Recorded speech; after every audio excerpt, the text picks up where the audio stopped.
what it's like living as a freelance fashion designer in London. So on this surprisingly sunny but chilly morning, I spent the day working on a custom bow for my friend who was getting married. I made her a veil as well, which I'm super excited to show you guys, but this is for her reception when she's going to be dancing around, and I'm using the leftover materials from the veil to make the second piece.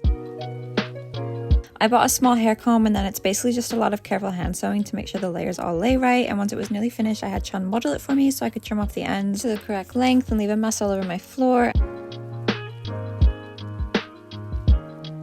And then once that was finished, I had to switch gears and prepare for a pop-up, which meant labeling these adorable hats. Chun also tried one of them on and then fell asleep for a minute.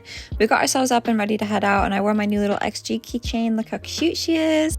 We got to the studio to pick up the rest of our handbags and items for the pop-up shop. Chun looks super thrilled to be here.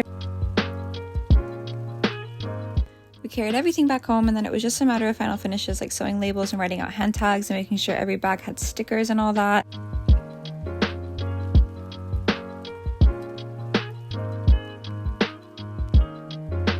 Once everything was finally packed up and ready to go, I could finally go to sleep, and the next morning Chun had to work, so I went and delivered everything to the pop-up location over in Camden. It was still being set up when I was there, but keep an eye on Altruist Marketplace on Instagram for future emerging designer pop-up events. They're always really fun and have interesting workshops as well. And the next day was our friend's wedding, so that's all for now, but subscribe and check back here soon for the final reveal of the look that we helped to create, and see you soon. Bye!